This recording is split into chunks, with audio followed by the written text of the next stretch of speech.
Good morning. Please take your seat. Our program is about to begin shortly.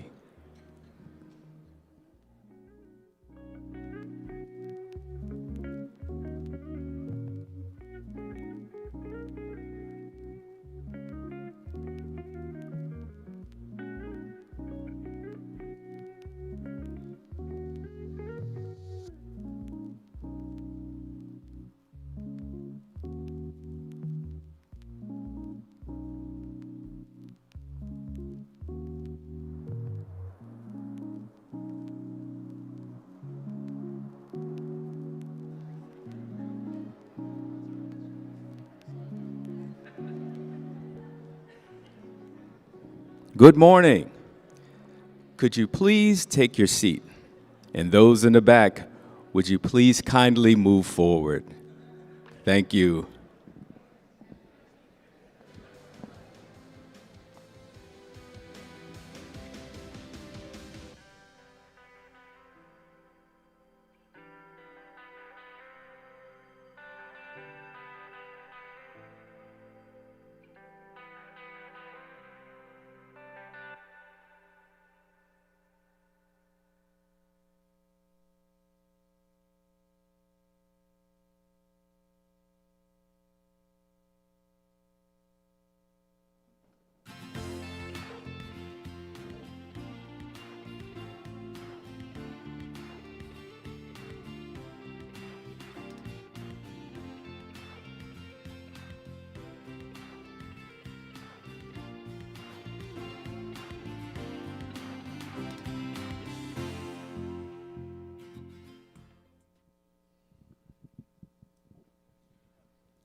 Good morning and welcome to the fiscal year 2025 operating budget presentation. Please take your seats.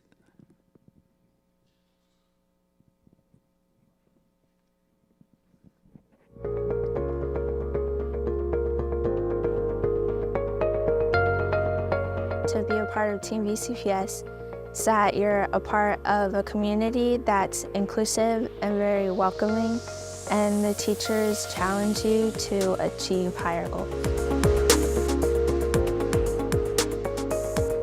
I'm a BCPS parent, and I've been an educator for 11 years in a different school system, but this is my first year in BCPS as a staff member, and it is remarkable the depth and breadth of options and opportunities we have for students. No matter what students are interested in, we have something for them to pursue through our clubs, our sports teams, our fine arts program, and the many, many, many courses that we offer. It's truly a magical and special district.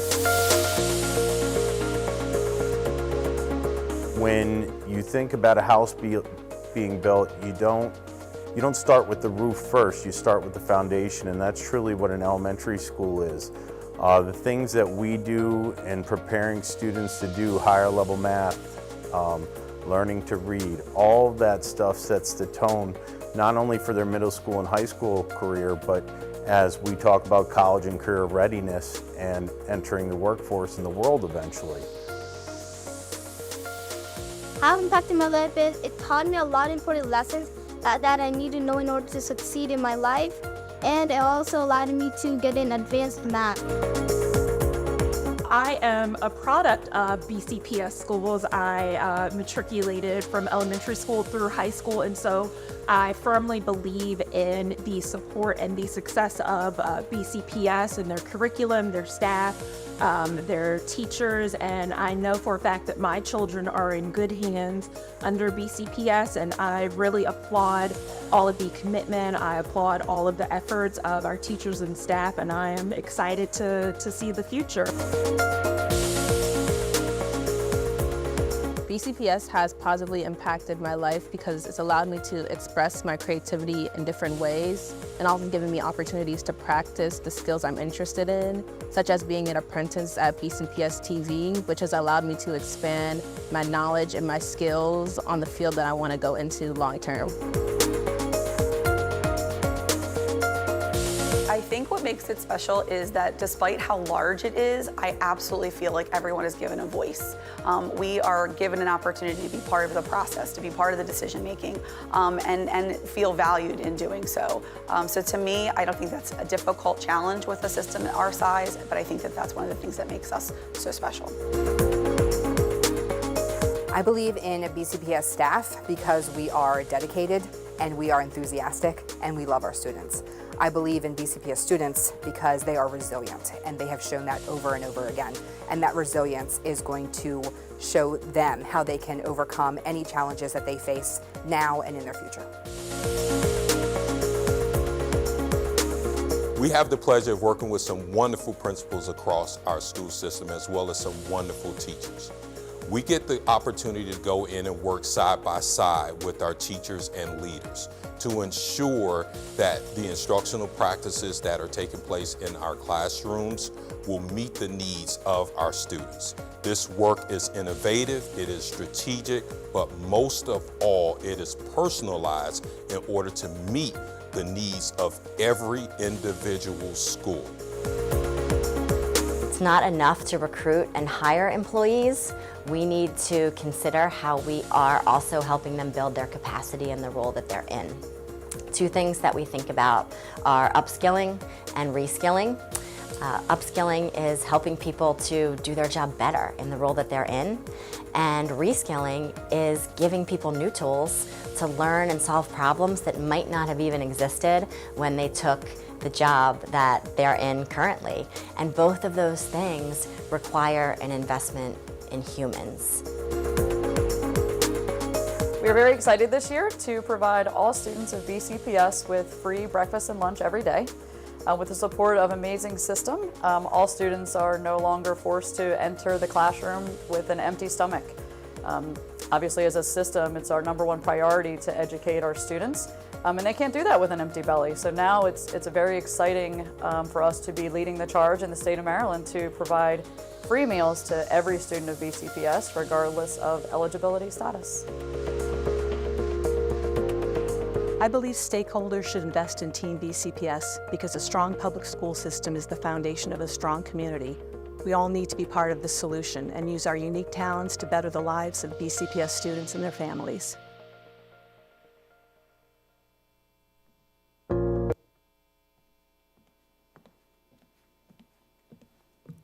Good morning. Thank you so much for joining us for the FY25 operating budget presentation. My name is Miriam Rogers, and I am the very proud superintendent of Baltimore County Public Schools. Thank you.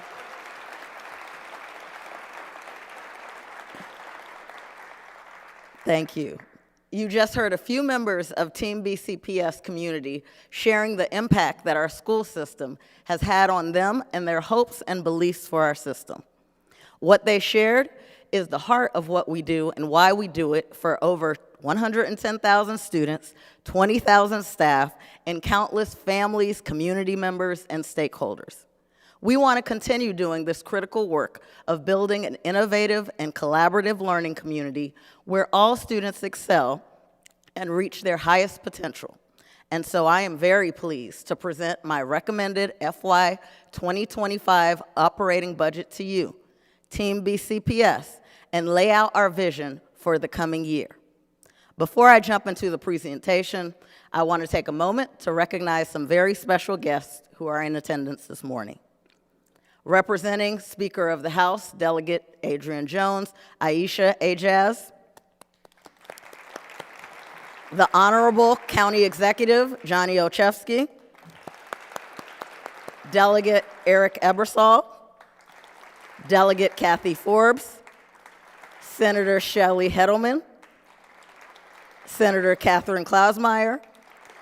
Delegate Carl Jackson. Councilman David Marks.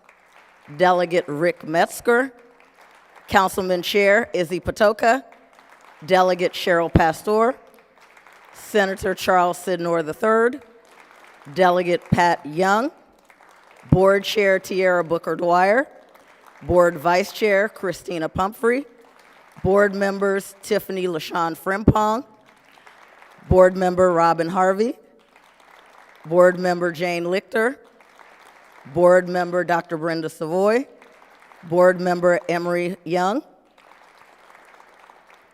and all of you.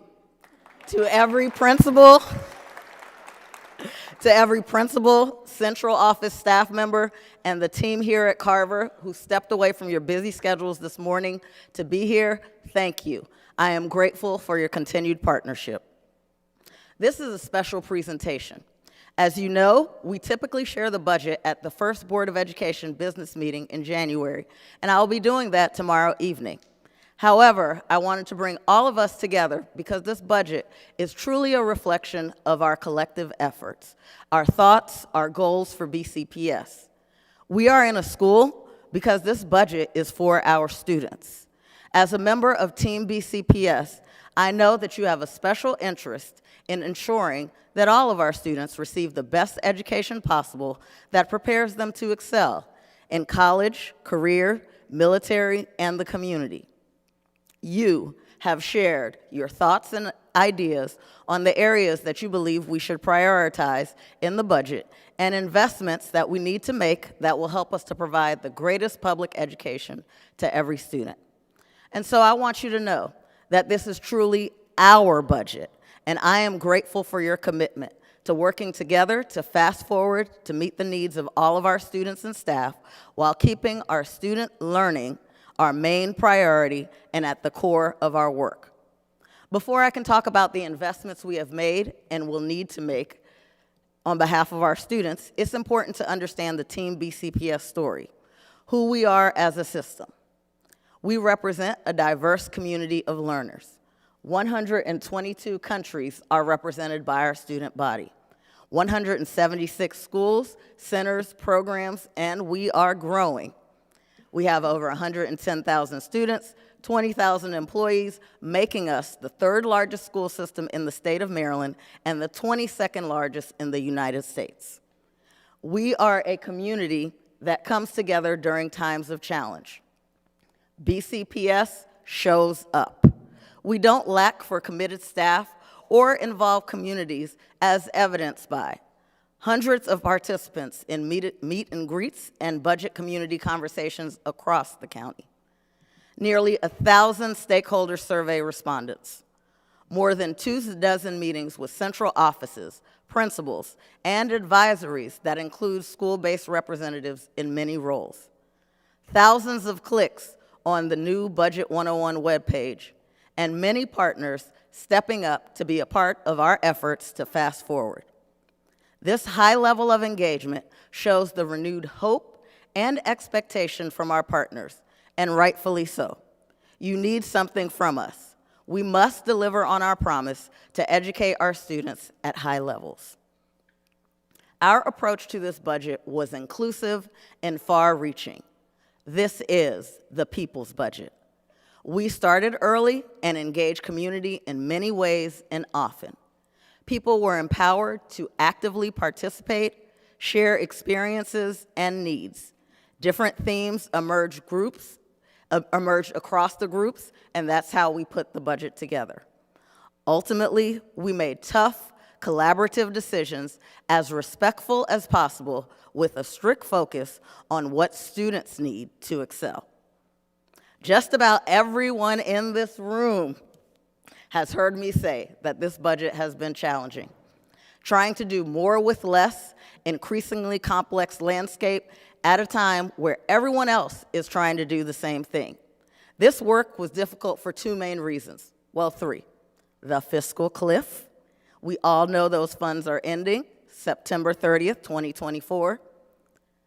A smaller percentage of blueprint funding while we still have to continue forward with the mandates, and clear challenges and needs in times of staffing shortages in virtually all areas. So we took a new approach. We reviewed all documents. We implemented a hiring freeze for central office, zero-based budgeting. We analyzed our spending reports. We budgeted to actuals, reimagined ways to maximize our grant funding, and had many conversations to inform our decisions and help us prioritize. We can honestly say we looked at everything.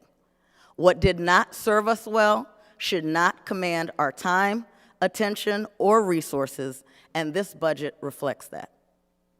The net result was $104.1 million in reductions. This was not easy or fast work. Careful consideration and vetting took place throughout the organization. This slide depicts the major savings while staying away from schools. With the input of all divisions, as many cuts to things were made before looking at people, things like supplies, copies, and travel. To be clear, we will not have any layoffs. The vast majority of position reductions are vacant. Also, we will be able to provide any impacted represented staff with internal options after notifications are made by March. The area of teacher adjustments speaks to the number of new teachers we will need next hiring season. So instead of hiring more than 800 as we typically do due to natural attrition, we will need fewer teachers.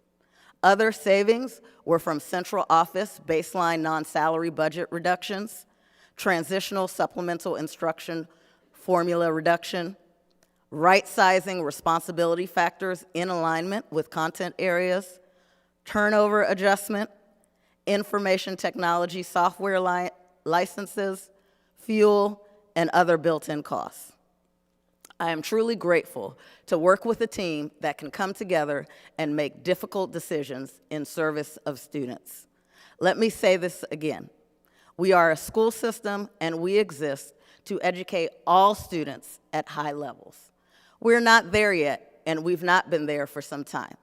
However, what we know is that what you look like, where you live, or your socioeconomic status cannot continue to predict performance.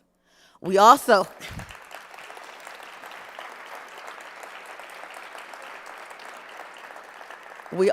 know that we cannot do everything at once because there are limited resources.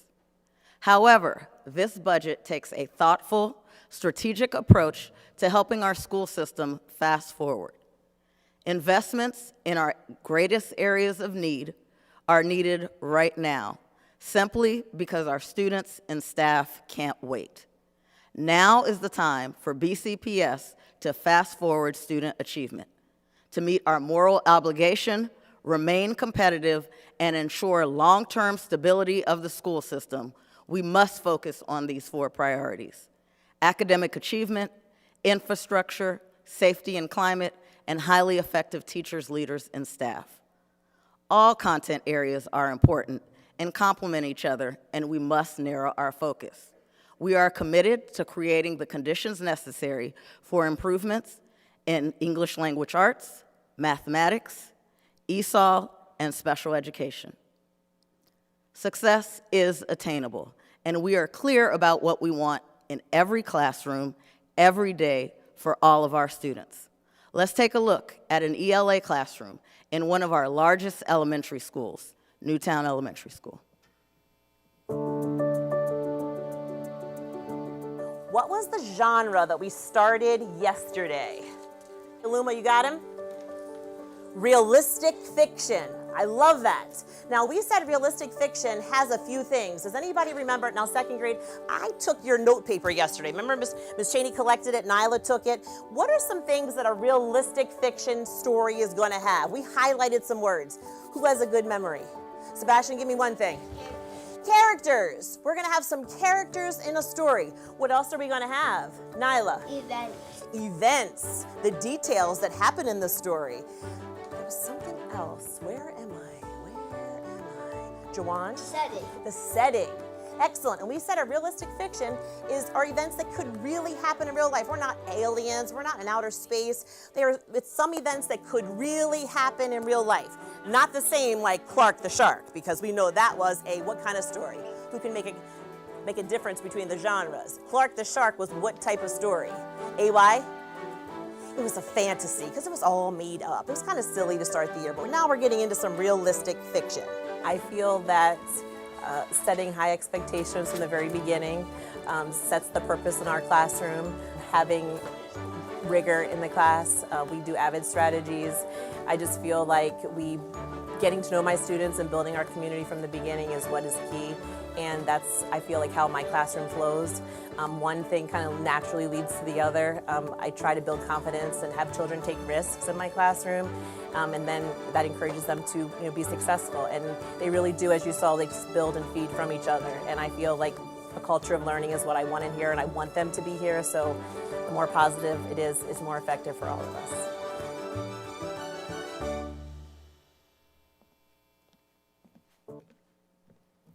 Thank you to Ms. Cheney and Principal Cassone. Also want to welcome Senator Salings, who is here with us this morning. Good morning, Senator. Also want to thank Kenny Brown, who's here on behalf of Senator Ben Brooks.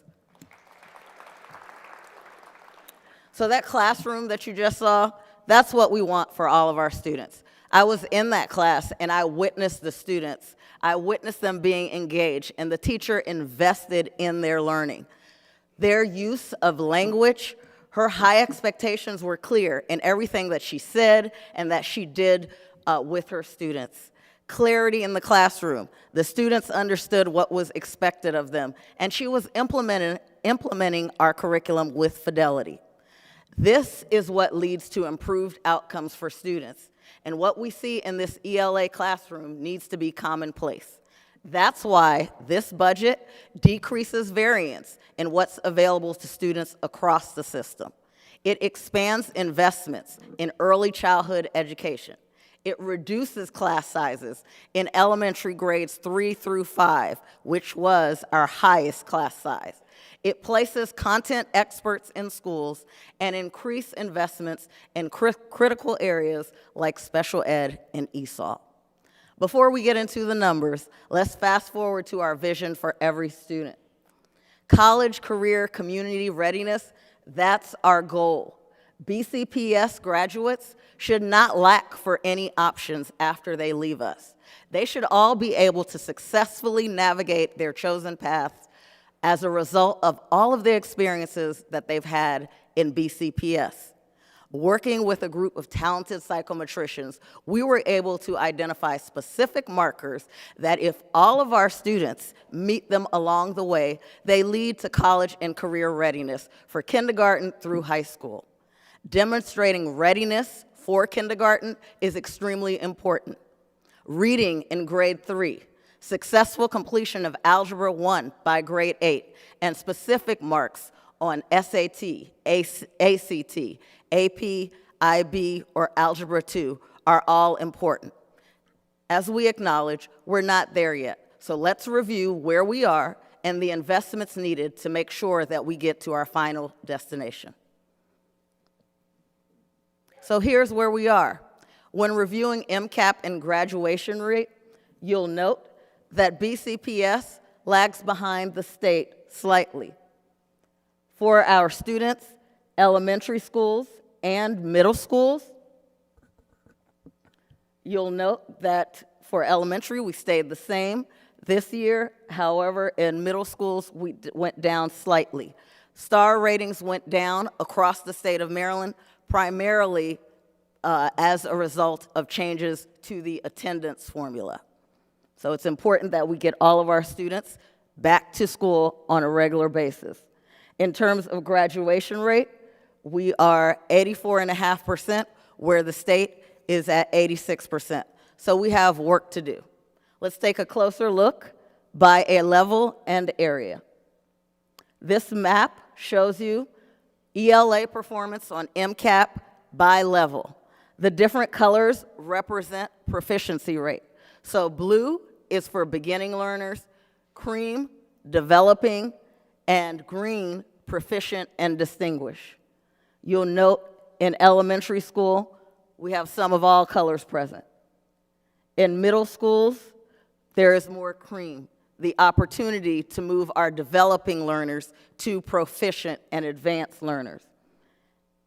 And so you'll see the same thing in high school. We need more green on our maps. For math, this is similar to the state and a significant area of need for us.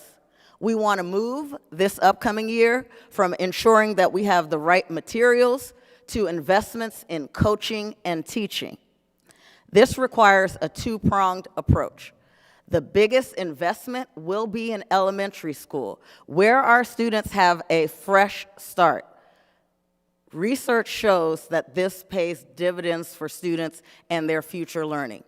We also have to shore up teaching and learning at the secondary level for students who are there right now and need to excel. The last time that we trained in earnest all leaders in observing and analyzing teaching was the rollout of a new framework about 12 years ago. A lot has happened in 12 years. Think about what you were doing 12 years ago. What were you wearing 12 years ago? We must make a change, and we will. That's why we're investing in staff development teachers at the building level and using grant funds to train department chairs, school leaders, and central office leaders in research for better teaching focused on high-quality instruction. These changes aren't going to happen overnight. Now is the time for us to make a decision. We must invest in and value the addition of these teachers in our schools so their collective experience can begin to address the needs of our students.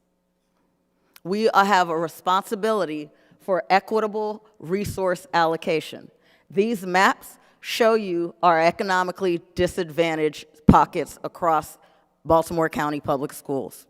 In alignment with Blueprint Pillar 4, what you see are the colors based on the state average for poverty.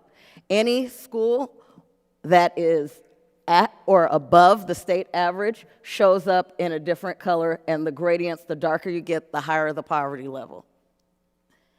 It's important for us to make sure that we have differentiated resources, and schools that need them the most receive those resources. As you note, a lot of our poverty is concentrated in the East Zone and the West Zone. The FY25 budget includes funds to begin reversing these trends. There already exists a body of research around promising practices that school systems use to improve. We know that systemic, sustainable improvement starts with curriculum, and we want to thank our Board of Education for the investments that have been made in curriculum to date. Making sure that our curriculum is aligned to state standards is the first step and a critical step in improving academic achievement. Followed by that is professional learning. All of our staff need to be well-trained in the curriculum. They also need to be well-trained in teaching and learning and meeting the needs of a variety of students. And the last piece is having professional learning communities, robust professional learning communities in schools and offices where on a regular basis we are examining our data and we are making the necessary changes to meet the needs of our students in real time. BCPS will improve outcomes for students and take steps to become a leader in the state again when we invest in quality teaching and learning, effective leadership, support for system-wide improvement, and clear and collaborative relationships. We are well on our way and need the following to continue to move forward. Investments in academic achievement. Those include reducing class sizes in grades 3 through 5,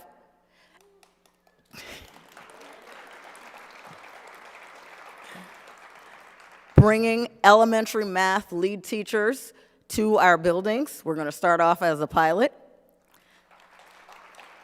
Staff development teachers in every building, making sure there's that job-embedded professional development real time to meet the needs of your school. Special area teachers. Secondary English language arts curriculum so that we can finish what we started. Virtual academy teachers, our community has been loud and clear that there is a need and a desire for our students to have an alternative option. Online teaching options for our students who are placed at alternative schools so that we can maximize the use of those schools, maximize our schedules, access to high-level courses, as well as the wraparound services and unique supports that are provided by our alternative schools and career navigators at our high schools. For growth, we want to make sure that we provide the positions necessary as we are expanding our new Northeast Area Middle School, Red House Run in Summit Park that just opened last week, or reopened, and Bedford Elementary Replacement Schools, as well as an expansion for Watershed Charter School. With the right tools, we can elevate this work. Let's listen to our literacy and math leaders, Drs. Kraft and Mashinda, share what the proposed addition could mean for our students.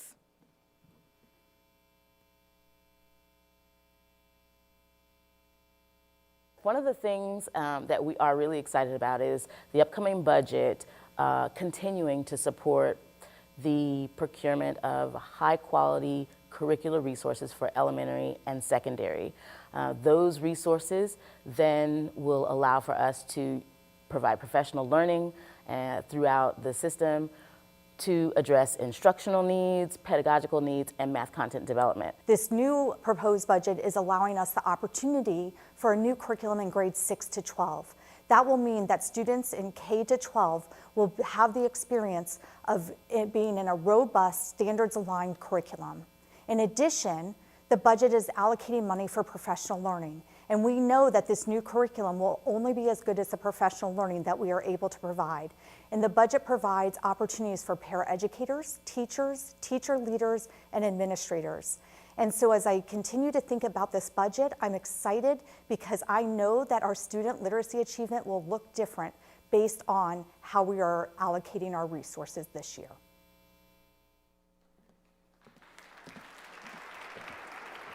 Thank you, Drs. Kraft and Mashinda. We are committed to an accelerated expansion of full-day pre-K programs. Did you know that 50% of the achievement gap in high school can be attributed to early learning differences? Preschool attendance results in at least 4 months to up to a year of additional learning, and early learning is linked to higher adult earnings. Kindergarten readiness is closely linked to future academic achievement and life success. Early childhood education builds a strong foundation for reading, counting, and social interactions that can last a lifetime. We want to meet and exceed the state average for our students who demonstrate readiness for kindergarten to set them up for learning success. I agree, thank you. For these reasons, we must accelerate our full-day pre-K expansion efforts to meet the needs of our students. Our goal is to add 38 new full-day pre-K and 9 new preschool programs this fall. This budget requests for full-day pre-kindergarten, classroom teachers, special area teachers, paraeducators, and additional adult assistants, along with the special education support that is needed for this full-day pre-kindergarten expansion, which consists of teachers and paraeducators, for a total investment of $14.2 million in pre-kindergarten. Our population of English language learners has increased by 10.2% in the past year. The performance of our multilingual learners continues to lag behind on multiple measures. As we continue the next phase of disassembling ESOL centers at the secondary level and returning 12 more middle schools and high school students to their neighborhood schools, we want to make the following critical investments: ESOL teachers and a brand new English language learner curriculum.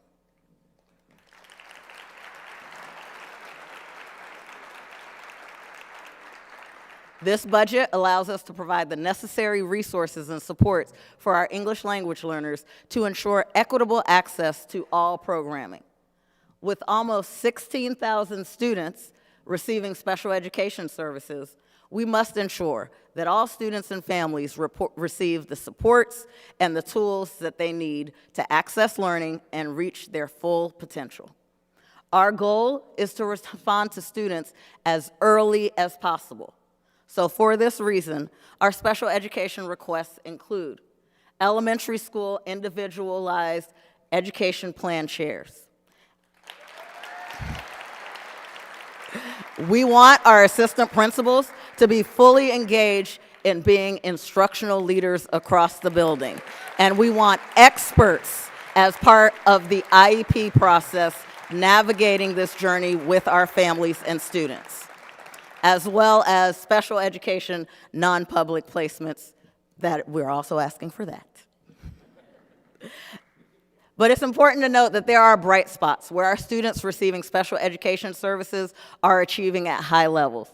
For example, at Lyons Mill Elementary School, shout out to Principal McLeod, students are doing really well in math. One point is a district measure, our curriculum-based assessments.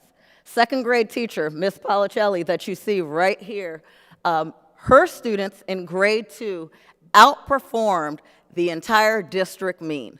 20 out of 23 students scored above 70%, and her special education class outperformed the mean of the entire district by 12%. Christina Acevedo is another one of her teachers. When she spoke about her passion and commitment to special education students, it was breathtaking. She was very clear, and she described her reaction when she said, as she put it, she saw the light bulb go off in the minds of her students. She said, "I love these kids more than anything. I want to see them thrive and succeed." And she is very excited when she sees, on a regular basis, the teachers working together to close gaps for special education students. Led by Principal Matt Ames, Catonsville High School co-teachers Rebecca Mello and Emma Walsh's students outperformed the county mean for district assessments for math students and special education students. Let's take a quick look.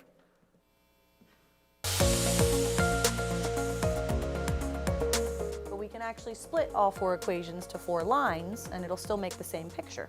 So watch here. Start by typing f of x, as we do. You may have noticed in my classroom that I am very technology forward. I'm also a tech liaison here at Catonsville High School. My motivation is to help students get to their level of success. And now you can see that it created a piecewise function for us. I think there's a couple things that contribute to our success in the classroom. We have 90-minute periods, so we have lots of time for remediation, as well as having my co-teacher, Ms. Walsh, in the classroom. So I'm the special educator in the classroom. I'm trained to differentiate the instruction. So I look at the curriculum a different way and try to change how it's presented for the students to better understand it, to support the students that have the IEPs and 504s. How much would I charge, or how much would the post office charge to send that letter? What do you think? My motivation is to help students get to their level of success. Every student is different, and I want to see them achieve where they feel good about themselves. I don't expect every student to be a mathematician, but I do expect them to try their best, and then we work from there.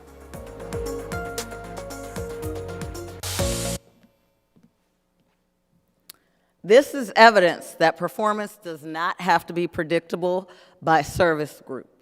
With the right tools, we can make sure that this is happening in all of our schools. These requests represent a $45.8 million investment in academic achievement, the largest portion of the budget behind compensation. We are committed to allocating resources in the places that will yield the highest returns for our students. Even with all of these investments, we cannot address academic achievement if students and staff don't feel physically and emotionally safe. We will continue to deliver on our commitment to the communication of clear expectations, consistent responses, and shared accountability to protect and preserve learning. Safety and climate is an area where we are able to leverage grant funding to meet the needs of Team BCPS. Specifically, OmniAlert weapons detection system on our cameras and telehealth services to provide student health, mental health supports will continue. These are critical.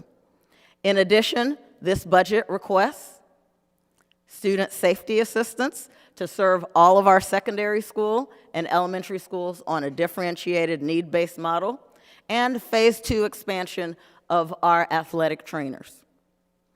A critical factor in addressing safety and climate and promoting positive, equitable outcomes is providing resources and wraparound supports to meet the mental, physical, social, emotional needs of our students and families. Community schools in particular identify and fill gaps where our students need more resources and support to ensure their personal and academic success. With the Blueprint Concentration of Poverty Grant, we project expansion of community schools to more than 20 more schools this upcoming year. This has a potential of bringing us up to 84 community schools next year. This means more community school facilitators, healthcare assistants, and supplemental school-based positions based on school needs. So we're talking about social workers, school counselors, MTSS resource teachers, care liaisons, mentors, and more extracurricular activities.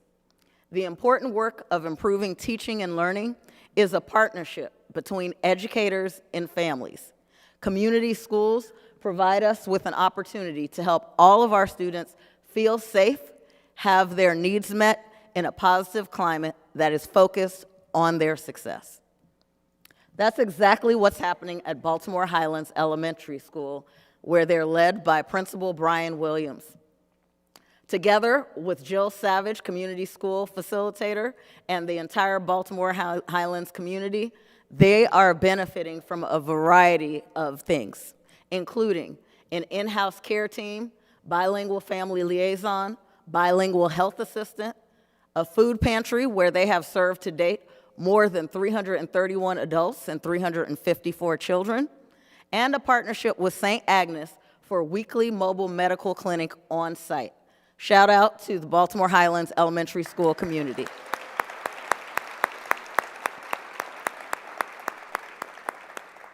For some quick insight on a potential impact, let's take a quick moment to hear from our passionate Director of Title I Homeless Education and Community Schools, Michelle Stansberry. We are excited to announce with the rollout of the FY25 budget the potential of adding 29 new community schools to the BCPS community school family.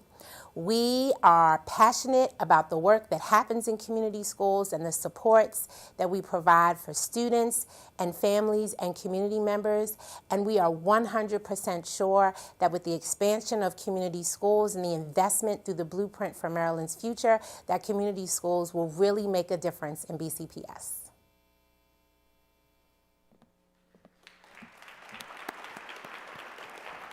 Thank you, Ms. Stansberry. Our third priority area is infrastructure. We prioritize infrastructure because this is how we do the work. Efficient, effective, responsive, and reliable services will ensure smooth operations across Team BCPS. This budget process, as I shared, required a deep dive analysis of revenue, expenditures, processes across the system, and revealed many opportunities for continued growth in this area. It is imperative that we move resources closer to schools, reduce redundancy, leverage resource allocation, and decrease variability at the same time that we are meeting the needs of our most impacted communities. We are committed to equitable resource allocation and have standardized staffing formulas to address school communities that have greater needs. Infrastructure analysis is an iterative process with lots of reflection and collaboration. Every year, we commit to following the continuous improvement cycle. It will require us to evaluate what works and course correct as needed.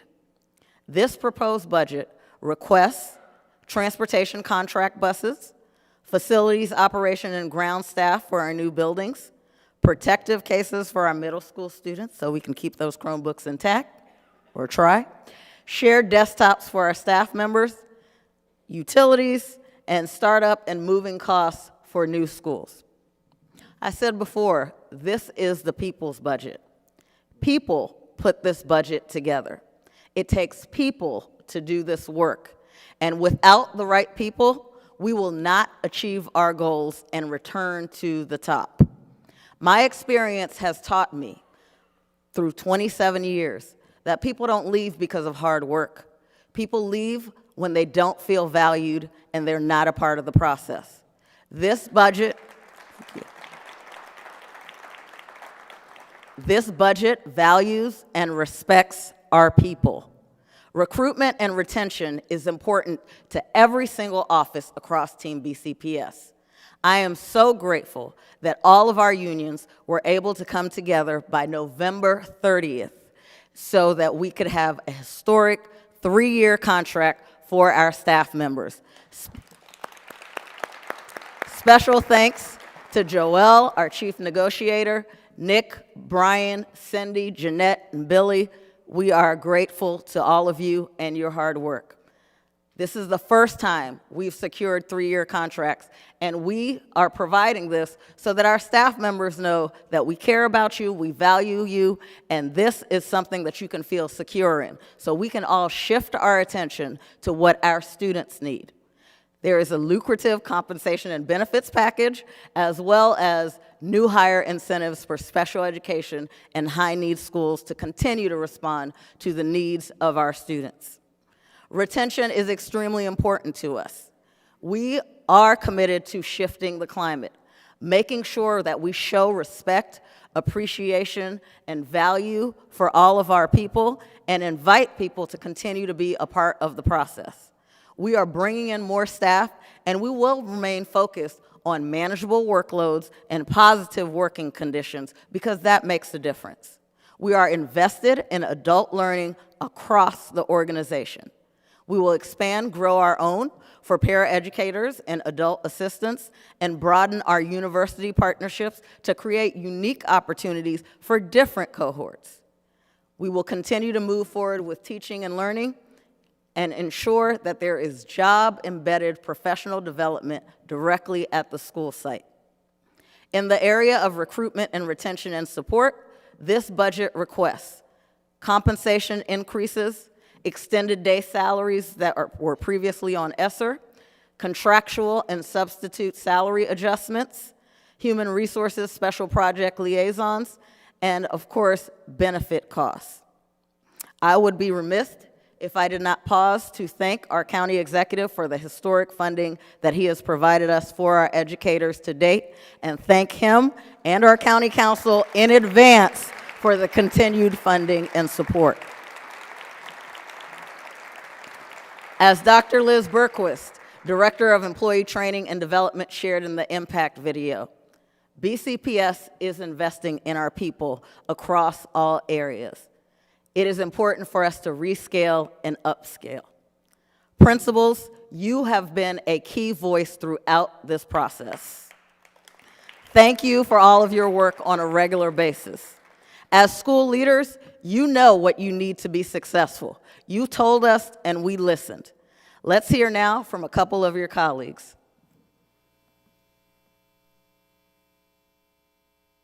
I wanted to share the importance and absolute need of a dedicated staff development teacher in our schools.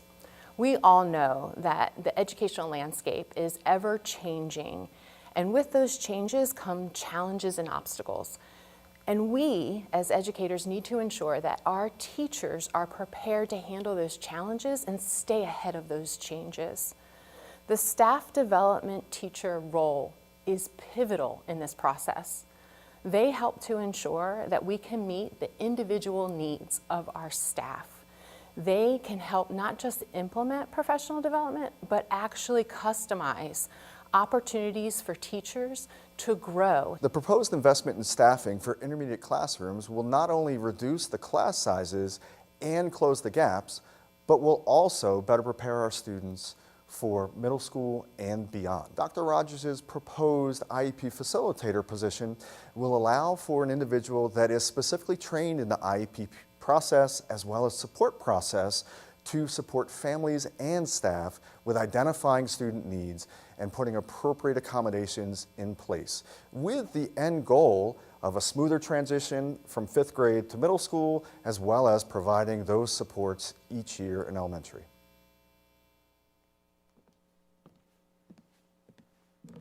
Thank you to Principal Odlin, Timber Grove Elementary School, and Principal Anderson from Eastern Tech for your insights. Highly effective teachers, leaders, and staff members make a difference. Our total requests are $95.4 million in this area. This is the largest portion of the budget request because people are our most valuable resource, and without them, without you, we won't move forward as a system. In summary, on behalf of students and staff, we are requesting investments in Team BCPS. The general fund budget, which consists of majority of day-to-day spending for our schools and offices, including most salaries, is proposed at $1.95 billion for FY 2025, which is overall 2.2% above last year's funding, with county funding growing 3%, excluding one-time expenditures.